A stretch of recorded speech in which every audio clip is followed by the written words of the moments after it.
Quand le silence empoisonne et que le sang se glace, j'ai appris la plus dure vérité. Certains liens ne se construisent pas sur l'amour, mais sur une forme de contrôle lente et étouffante. Voici comment j'ai trouvé ma voix dans le silence résonnant d'un foyer brisé. Mon nom, autrefois un murmure, aujourd'hui un rugissement. Mais il n'a pas toujours été le mien. Pas vraiment. Pendant longtemps, il lui a appartenu. L'homme qui portait le titre de père, tel un linceul. Un lourd manteau de ténèbres qu'il a drapé sur nos vies, nous étouffant un souffle à la fois. J'ai 72 ans maintenant, et les années ont gravé des rides sur mon visage, mais les souvenirs? Ils sont vifs, inflexibles, comme gravés hier. Ils vivent dans le bourdonnement discret du réfrigérateur, dans le hurlement lointain d'une sirène, dans l'odeur de la pluie sur la terre sèche. Des déclencheurs. De petites choses apparemment innocentes qui me ramènent à une petite ville rurale de Virginie occidentale, où la terre était dure et les rêves encore plus durs. Nous vivions dans une ferme, un lopin de terre en difficulté qui engloutissait plus qu'il ne donnait. La maison elle-même n'était qu'un squelette de bois et de courant d'air, gémissant sous le poids des mots non prononcés. Mon père, un homme au sourire rare et aux ombres nombreuses, gouvernait d'une main à la fois ferme et distante. Ses yeux, tels des silex ébréchés, croisaient rarement les nôtres. Il travaillait la terre avec une détermination farouche, comme s'il luttait contre un démon que lui seul pouvait voir. Ma mère, un mince brin de femme, se déplaçait dans la maison tel un fantôme. Sa voix, lorsqu'elle l'utilisait, était douce, presque désolée. Elle portait le fardeau de la ferme et des humeurs de mon père, avec une résignation tranquille qui me déconcertait et me mettait en colère, même enfant. Elle était comme une fleur fanée, détournant le visage du soleil, acceptant l'ombre comme son lot. Mais il y avait de la lumière. Un soleil éclatant et flamboyant dans notre petit monde ombragé. Mon frère aîné. Il était tout. Beau, fort, avec un rire qui pouvait faire chanter les oiseaux. Il était la fierté de mon père, l'héritier présomptif de la ferme en difficulté, le gardien de tous ses espoirs inexprimés. Mon frère était l'avenir, une promesse murmurée dans le vent. Il m'a appris à grimper au vieux chêne près du ruisseau, à faire des ricochets sur sa surface, à rêver d'un monde au-delà des champs poussiéreux. Il était mon protecteur, mon confident, le seul qui me voyait vraiment, m'entendait vraiment, dans cette maison de murmures. Sa présence était un baume, une couverture chaude contre le froid perpétuel qui semblait suinter des murs mêmes. Puis, la rougeole est arrivée. Une terreur silencieuse et insidieuse s'est glissée dans notre petite ville, touchant une famille, puis une autre, puis nous. Ce fut rapide, brutal. Un jour mon frère était fort, le lendemain, fiévreux, luttant pour respirer. Je me souviens de la peur, un nœud froid dans mon estomac, tandis que je le regardais disparaître. Ma mère, le visage gravé d'une agonie silencieuse, planait au-dessus de lui.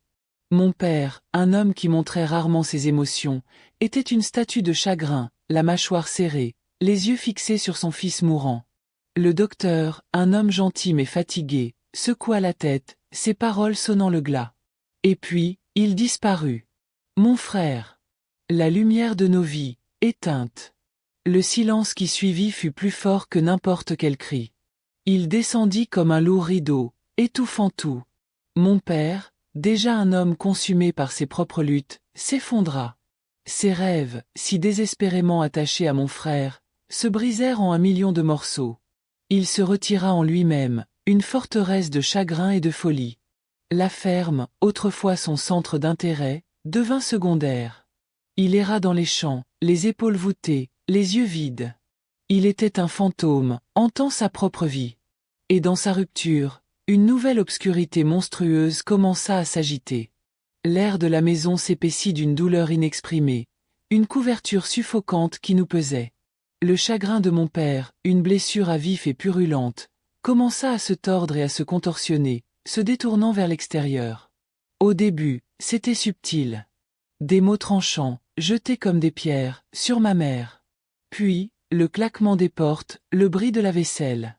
Je me recroquevillais dans ma chambre, mon cœur battant la chamade contre mes côtes, écoutant les sons étouffés de sa rage. Ma mère, elle, se contractait, les épaules voûtées, les yeux baissés. Elle encaissait ses coups, verbaux et physiques, avec une passivité effrayante. Elle était comme une ombre, s'estompant de plus en plus chaque jour qui passait, jusqu'à ne plus être présente du tout. Et puis, sa folie tourna son regard vers moi. Cela commença lentement, insidieusement. Une main sur mon bras, s'attardant trop longtemps. Un regard dans ses yeux, non pas l'amour d'un père, mais quelque chose de tordu, quelque chose qui me donnait la chair de poule. Dans son esprit brisé, je devenais un remplaçant, un miroir déformé du fils qu'il avait perdu. Il m'appelait par le nom de mon frère, sa voix chargée d'un désir désespéré. « Viens ici, mon fils », marmonnait-il, les yeux vitreux. Je me figeais, tel un cerf pris dans les phares d'une voiture. C'était comme si un démon l'avait possédé, déformant ses traits, corrompant son essence même. J'étais à peine adolescente lorsque les agressions ont commencé. Je n'étais qu'une enfant. Ce n'était pas soudain. C'était une horreur rampante, une lente érosion de mon innocence. Il entrait dans ma chambre la nuit, son haleine sentant le tabac froid et autre chose, quelque chose de métallique et de pourri. Les murmures qu'il prononçait n'étaient pas d'amour, mais de possession, d'un désir grotesque. J'étais piégée, un oiseau aux ailes brisées, prisonnière d'une cage de peur et de honte. Je restais allongée là, rigide, les yeux fermés, me forçant à disparaître, forçant l'obscurité à m'engloutir tout entière. Mais cela n'arrivait jamais. Ma mère. Que pouvait-elle faire? Que faisait-elle? Rien. Du moins, c'est ce que j'avais l'impression. Elle était là, témoin silencieuse de la destruction de sa fille. Je la regardais, mes yeux implorant une intervention, une protection. Mais elle était paralysée. Par la peur, par la honte, par le poids étouffant des normes sociales qui dictaient la place d'une femme. Le devoir d'une épouse. Le foyer d'un homme. Ces phrases, murmurées dans la communauté, étaient des chaînes qui la liaient, qui la maintenaient silencieuse, complice. Elle détourna le regard, son visage n'étant plus qu'un masque de souffrance silencieuse. Son inaction, à sa manière, était une forme de trahison. C'était une blessure qui suppurait, comme les autres. Je comprenais, même à ce moment-là, qu'elle aussi était piégée, mais cette connaissance n'atténuait pas la douleur de l'abandon. Elle ne faisait que l'approfondir. Les agressions continuèrent pendant près de 2 ans. 2 ans de nuits volées, de menaces murmurées, d'une enfance violemment arrachée. J'appris à construire des murs autour de moi, brique après brique douloureuse. J'appris à me cacher, à disparaître dans mon propre esprit. Le monde devint un flou de couleurs sourdes, une cacophonie de sons étouffés. J'existais, mais je ne vivais pas. J'étais une coquille, creusée par la peur constante, la honte lancinante. L'homme qui était censé me protéger, me chérir, était l'architecte même de ma destruction. Il militarisa son rôle, transformant le lien sacré de la paternité en quelque chose de grotesque, d'indicible. Et ma mère, qui aurait dû être mon bouclier, se tenait à mes côtés, silhouette silencieuse et tremblante à l'arrière-plan. Je portais le secret comme un poids de plomb dans mes entrailles. La honte était une chose vivante, se tortillant, me murmurant des mensonges à l'oreille. Elle me disait que j'étais sale, indigne, responsable. Elle me disait que je le méritais. J'ai cru à ces mensonges. Il le fallait. C'était le seul moyen de donner un sens à l'insensé, de survivre à l'insupportable. Mais le corps humain, même brisé, a une volonté obstinée de vivre, de résister. Et en moi, une nouvelle vie, une minuscule étincelle, a commencé à s'éveiller. Un acte de création provocateur au milieu d'une désolation totale. La maladie a commencé subtilement. Un estomac nauséeux le matin, une fatigue qui s'infiltrait dans mes os. Au début, je l'ai écarté. Peut-être étais-je juste fatigué, me suis-je dit. Peut-être étais-je juste triste. Le genre de tristesse qui vous faisait souffrir tout le corps. Mais la maladie persistait, grandissait, devenait indéniable. Une terreur glaciale s'insinua dans mes veines, plus froide que n'importe quel hiver de Virginie occidentale. Je savais. D'une certaine manière, je savais, tout simplement. Les murmures de la honte s'amplifièrent, résonnant dans les pièces vides de mon esprit. J'étais terrifié. 17 ans et je portais un secret trop lourd à porter. J'essayais de le cacher, de glisser mon corps changeant sous des vêtements amples, d'éviter le regard de ma mère. Mais elle voyait. Les mères le voient toujours. Son regard, habituellement baissé, s'aiguisa d'une peur nouvelle, frénétique. Un après-midi, elle m'entraîna dans la petite cuisine exiguë, sa voix à peine murmurée, empreinte d'une urgence que je ne lui avais jamais entendue. « Tu es enceinte, n'est-ce pas ?» demanda-t-elle d'une voix tremblante. J'acquiesçai, incapable de parler, les larmes ruisselant sur mon visage. Son visage se décomposa, un mélange d'horreur et de désespoir. « Tu dois t'en débarrasser, insista-t-elle, la voix crispée par la panique. On ne peut pas accepter ça. Que diront les gens? Ton père, il va. » Sa voix s'éteignit, incapable d'exprimer cette menace inexprimée. La peur de lui, du jugement de la société, était une chose vivante, qui respirait dans cette cuisine, étouffant l'air. Mais quelque chose en moi, quelque chose de profond et de primitif, résistait. C'était une minuscule lueur de défi, une étincelle de vie obstinée dans les cendres de mon enfance. Cette vie, ce petit être qui grandissait en moi, était à moi. C'était la seule chose qui me semblait vraiment mienne dans un monde où tout le reste avait été volé. Je secouai la tête, ma voix étonnamment ferme. Non. Je ne le ferai pas. Ses yeux s'écarquillèrent, incrédules. Elle supplia, elle cajola, elle menaça même. Mais j'étais inflexible. J'avais été bousculé, courbé, brisé, mais cette seule chose, cette vie naissante, était ma ligne de démarcation. C'était le début de ma reconquête. La grossesse était un voyage solitaire. J'emportais le fardeau, et la honte, dans une communauté qui murmurait et jugeait. Je sentais des yeux sur moi partout où j'allais, disséquant, condamnant. Ma mère, vaincue, se retira davantage, son silence étant un compagnon constant du mien. Mon père, perdu dans ses délires, semblait inconscient, consumé par ses propres démons intérieurs. Il ne voyait que ce qu'il voulait voir, ou plutôt, ce que son esprit brisé lui permettait de percevoir.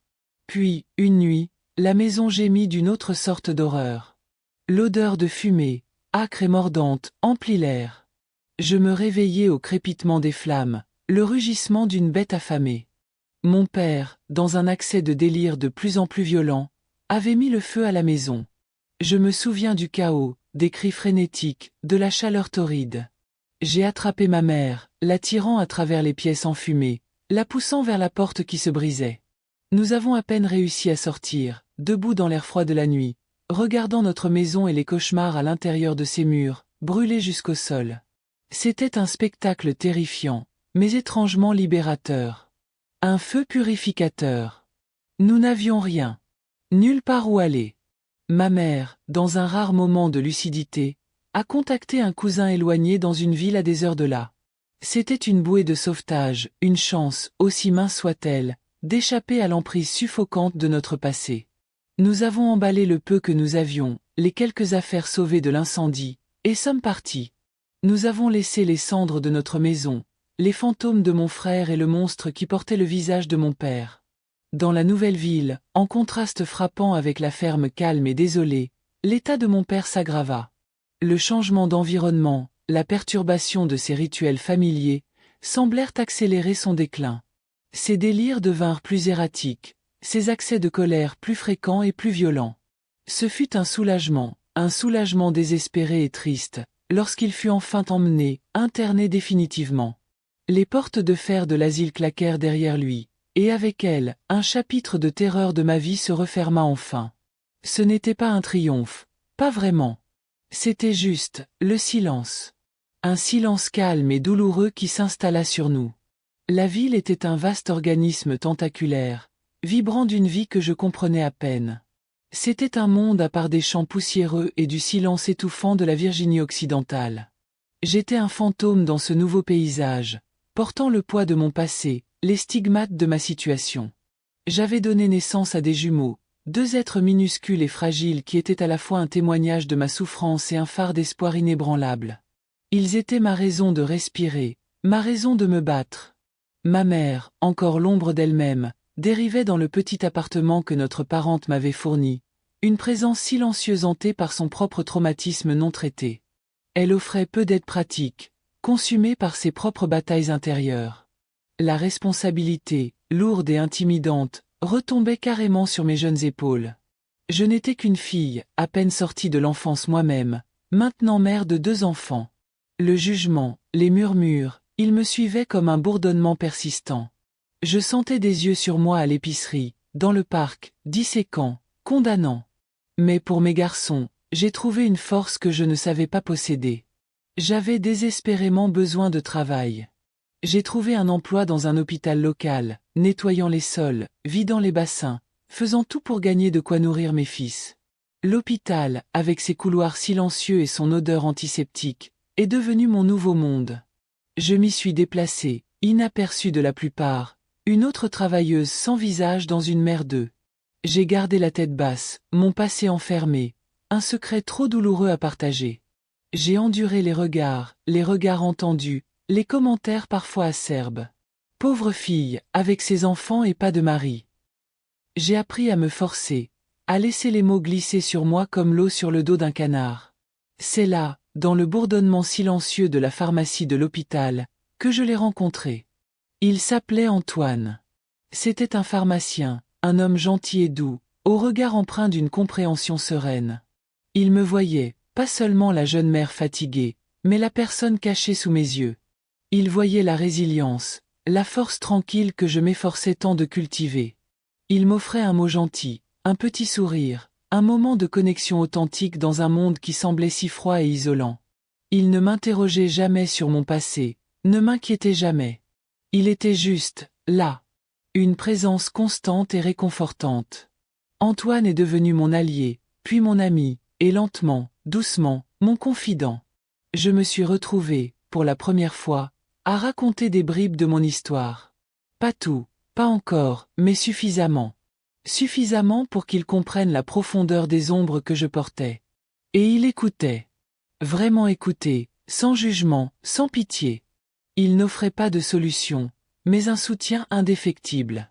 Sa présence était un baume cicatrisant sur des blessures que je pensais ne jamais refermer. Il était la première personne qui me faisait me sentir en sécurité, vraiment en sécurité, depuis très longtemps. À mesure que notre connexion s'approfondissait, un étrange sentiment de clarté commençait à émerger. Un sentiment lancinant, une pièce de puzzle qui ne s'emboîtait pas tout à fait. L'homme que j'avais connu comme mon père, l'homme qui avait infligé une cruauté si indicible, ne s'était jamais vraiment senti comme un père. Il y avait une déconnexion, une absence fondamentale de connexion authentique.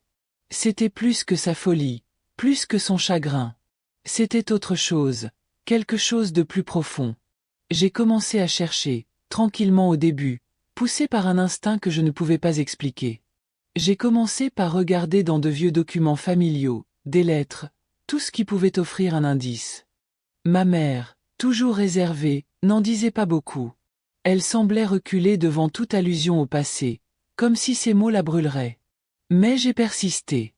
J'ai parlé à des parents éloignés, certains qui avaient connu mes parents avant la ferme, avant la maladie, avant que tout ne change. Et lentement, péniblement, la vérité a commencé à émerger. Ce fut une conversation tranquille avec une tante âgée, la voix adoucie par l'âge et le regret, qui a finalement fait sauter le barrage. Elle a parlé de la jeunesse de ma mère, d'une brève liaison passionnée avant qu'elle ne rencontre mon père. Un jeune homme, un vagabond, qui était passé par la ville, avait conquis le cœur de ma mère, puis avait disparu aussi vite qu'il était apparu. Il n'avait jamais rien su de moi. Il ne m'avait jamais reconnu. Je suis né de cette rencontre fugace, un secret que ma mère avait gardé, seule, pendant des décennies. L'homme que j'avais connu, l'homme qui avait abusé de moi, n'était pas mon père biologique. Il avait épousé ma mère, avait accepté son secret et m'avait élevé comme la sienne, du moins sur le papier.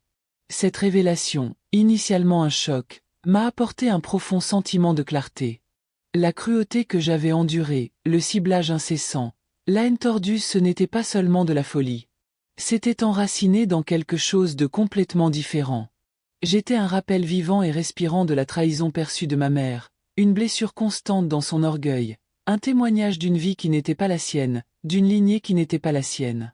J'étais le réceptacle de sa rage déplacée, le bouc émissaire de ses propres insécurités. La compréhension, bien que douloureuse, était aussi libératrice. Il ne s'agissait pas de moi. Cela ne l'a jamais été. Il s'agissait de lui, de sa rupture et du secret qui couvait entre ma mère et lui. La trahison que j'avais ressentie de la part de ma mère, son silence, son incapacité à me protéger, tout cela prenait maintenant une nouvelle dimension tragique. Elle avait été piégée, non seulement par les attentes de la société, mais par son propre passé caché, par la peur d'être exposée. Cela n'excusait pas son inaction, mais cela l'expliquait.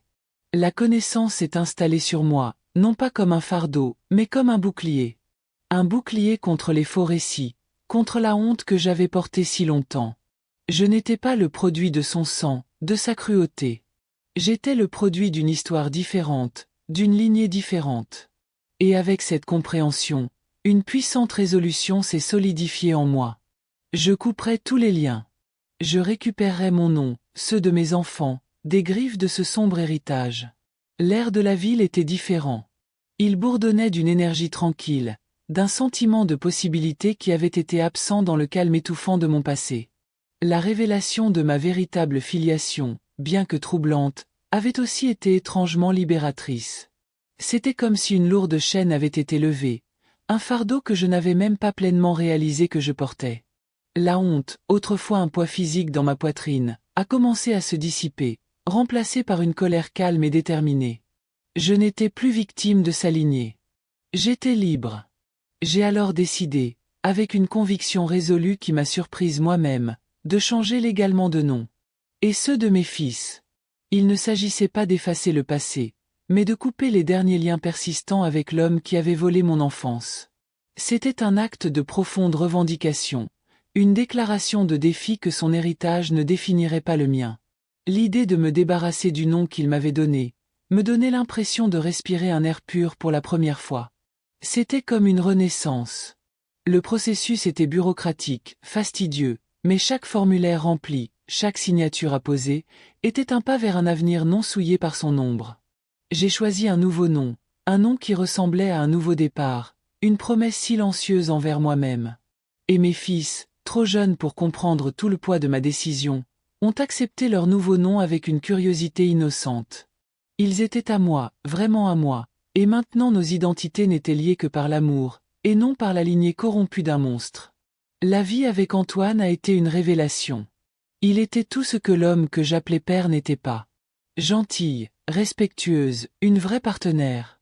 Il me voyait, non pas comme une chose brisée, mais comme une femme résiliente, une survivante. Il chérissait mes fils comme les siens, les comblant de l'amour et de la stabilité qui leur avaient été refusés. Notre maison est devenue un sanctuaire, rempli de rires, de conversations tranquilles, de la beauté simple et profonde du quotidien. C'était un contraste frappant avec la maison des murmures, la maison de la peur, dans laquelle j'avais grandi. Avec lui, j'ai appris ce que signifiait être vraiment en sécurité, vraiment aimé. J'ai continué à travailler à l'hôpital, et lentement, méticuleusement, j'ai travaillé vers un nouvel objectif. Les infirmières, avec leurs compétences tranquilles et leurs mains compatissantes, m'avaient toujours fasciné. J'admirais leur force, leur capacité à guérir, à apporter du réconfort. C'est devenu mon rêve. Devenir infirmière. Ce fut un long et ardu voyage, jonglé entre le travail, la maternité et les études, mais j'étais animé par une détermination inébranlable. Je voulais aider les autres, offrir les soins et la gentillesse dont j'avais si désespérément besoin étant enfant. Je voulais transformer ma douleur en but. Les années ont passé. Mes garçons sont devenus des hommes gentils, forts et honorables. Je les ai élevés avec honnêteté, une communication ouverte, avec tout l'amour que j'avais. Je leur ai parlé, de manière adaptée à leur âge, des complexités des familles, de l'importance de la gentillesse, de la réalité de la douleur. Je voulais qu'ils comprennent, non pas qu'ils portent mes fardeaux, mais qu'ils apprennent de mon expérience, qu'ils soient empathiques et justes. Je les ai vus construire des vies remplies de leurs propres joies, de leurs propres défis, et j'ai ressenti un profond sentiment d'accomplissement. J'avais brisé le cycle. Je leur avais donné une chance de vivre une vie différente. Ma carrière d'infirmière s'est épanouie. J'ai trouvé une immense satisfaction à prendre soin des autres, à être une source de réconfort et de guérison. L'hôpital, autrefois un lieu d'anonymat tranquille, est devenu un lieu de sens, un témoignage de ma transformation. Le passé, bien que faisant toujours partie de moi, ne me définissait plus. C'était une cicatrice, une marque estompée, mais pas une plaie ouverte. Ma vie avec Antoine a été marquée par un respect et un partenariat profond et durable. Nous avons construit une vie ensemble, brique après brique, instant après instant. Nous avons vieilli avec grâce, côte à côte, notre amour s'approfondissant d'année en année. Il était mon ancre, ma douce constante, l'homme qui m'a montré ce que pouvait être le véritable amour, la vraie famille. Je repense souvent à l'homme qui avait hanté ma jeunesse. Celui que j'avais appelé à tort mon père. La vengeance ultime, j'ai réalisé, n'était pas la violence. Ce n'était pas un spectacle public ni une confrontation violente. C'était bien plus profond. C'était l'effacement complet de son héritage. Son nom, effacé de mon identité et de celle de mes enfants. Sa mémoire, s'estompait dans les profondeurs obscures d'une cruauté oubliée. Sa lignée, un fil que j'avais délibérément, minutieusement, coupé. Il pensait m'avoir brisée, réduite au silence, mais j'étais née des cendres qu'il avait créées, plus forte, plus résolue, plus pleinement moi-même que jamais. J'ai pris tout ce qu'il a essayé de détruire et j'ai construit quelque chose de beau. J'ai construit une vie d'amour, de but, de puissance tranquille. Le soleil matinal filtre à travers les rideaux de dentelle de mon salon, dessinant des motifs de lumière changeants sur le parquet usé. L'odeur du café fraîchement moulu embaume l'air, un arôme réconfortant et familier. Dehors, j'entends le faible chant des oiseaux, le doux bruissement des feuilles dans la brise. Mes petits-fils, maintenant adultes, sont en visite, leur rire résonnant dans la cuisine tandis qu'ils aident Antoine à préparer le petit déjeuner. Ces sons sont une symphonie de vie, un témoignage de la paix que j'ai trouvée. Je marche jusqu'à la fenêtre, ma main caressant la vitre fraîche. Le ciel est d'un bleu doux et clair, infini et invitant. Pas de nuages orageux, pas d'ombre menaçante. Juste un calme tranquille et expansif. Cela me rappelle le voyage. Des espaces sombres et confinés de mon passé, à ce présent grand ouvert et ensoleillé. Je pense au miroir, autrefois déformé, reflétant maintenant une image claire et honnête. Je pense aux portes, autrefois verrouillées, maintenant grandes ouvertes, invitant la lumière. J'ai 72 ans maintenant. Mes cheveux sont argentés, mes mains sont empreintes des histoires d'une longue vie. Mais mon esprit, autrefois brisé, est entier. Ce n'est pas une plénitude parfaite, pas une toile vierge et intacte. C'est une plénitude forgée dans le feu, tempérée par la douleur, rendue résiliente par l'amour. Les cicatrices sont là, profondément gravées, mais ce ne sont plus des blessures. Elles me rappellent où j'ai été et le chemin parcouru. Mon cœur se gonfle d'une gratitude silencieuse, d'un profond sentiment de paix. J'ai transformé mon traumatisme, non pas en fardeau, mais en témoignage. Un témoignage de résilience, de la puissance inébranlable de l'esprit humain. Un témoignage d'espoir, même dans les moments les plus sombres. Et maintenant, je la partage avec vous. Mon histoire. Mise à nu, brute et vraie. Non pas par pitié, mais par connexion. Pour la compréhension.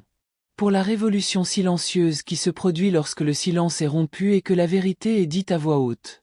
Parce que dans chaque cœur qui entend, dans chaque esprit qui comprend, les échos de mon passé sont transformés. De la douleur au but. De la peur à la liberté. Si mon histoire a résonné en vous, si elle a ému quelque chose dans votre propre esprit, je vous invite à me rejoindre dans ce voyage. Aimez cette vidéo. Partagez vos pensées dans les commentaires ci-dessous. Construisons une communauté où nos voix sont entendues, où nos histoires sont honorées et où notre guérison peut commencer, ensemble. Et si vous voulez en entendre plus, si vous voulez marcher avec moi alors que je continue à démêler les fils de mon passé et à en tisser de nouveaux pour l'avenir, alors s'il vous plaît, abonnez-vous. Parce que chaque voix, chaque histoire, compte. Chacune. Merci.